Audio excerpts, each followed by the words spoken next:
Government ಕೆಲಸನೇ ಯಾಕಯ್ಯ, ಬೇಕಾದಷ್ಟು software ಕಂಪನಿಗಳಿವೆ, ಕೈ ತುಂಬಾ ಸಂಬಳ ಕೊಡ್ತಾರೆ. ಸಾರ್, ಗವರ್ನಮೆಂಟ್ ಕೆಲಸದಲ್ಲಿ ಅಡ್ವಾಂಟೇಜ್ ಜಾಸ್ತಿ. ಅದೇನಪ್ಪ ಅದು? ನೋಡಿ, ಇರೋ 365 ದಿನದಲ್ಲಿ 60 ಸಂಡೇ ಉಳಿದಿದ್ದೆಷ್ಟು? 305. 12 ಸೆಕೆಂಡ್ ಸ್ಯಾಟರ್ಡೆ ಉಳಿದಿದ್ದೆಷ್ಟು? 293. ತಿಂಗಳಿಗೆ ಒಂದು ಹಬ್ಬ ಅನ್ಕೊಂಡ್ರು 13 ಹಬ್ಬ, 13 ದಿನ ಎಗ್ರೋಯ್ತು. 280.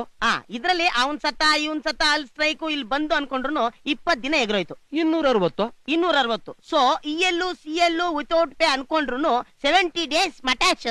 190 ಡೇಸೇ ಇರೋದು. ಇದರಲ್ಲಿ ಬೆಳಿಗ್ಗೆ 10 ಗಂಟೆ ಬರೋನು 11 ಗಂಟೆ ಬಂದ್ರು ಯಾವ ನನ್ನ ಮಗನು ಕೇಳಲ್ಲ. 5 ಗಂಟೆಗೆ ಹೋಗ್ಬೇಕಾಗಿರೋನು 3 ಗಂಟೆಗೆ ಎದ್ದೋದ್ರು ಯಾರು ಕೇಳಲ್ಲ. ಇದ್ರ ಮಧ್ಯೆ 4 ಸಲ ಟೀಗೆ ಕಾಫಿಗೆ ಅದಕ್ಕೆ ಇದಕ್ಕೆ ಅಂತ ಹೋದ್ರು ಅರ್ಧ ಗಂಟೆ 2 ಅವರ್ ಎಗ್ರೋಯ್ತು. ಸಾಲದಿದ್ದಕ್ಕೆ 1 ಅವರ್ ಲಂಚ್ ಬ್ರೇಕ್. ಸೊ ನಾವು ಕೆಲಸ ಮಾಡದೆ 3 ಅವರ್. ಈ 3 ಅವರ್ಲಿ ಕೆಲಸ ಮಾಡದೆ ಸುಮ್ನೆ ಕೂತಿದ್ರು ಕೂಡ ಗಿಂಬ್ಳ ಬೇರೆ ಬರುತ್ತೆ. ಹಂಗೋ ಹಿಂಗೋ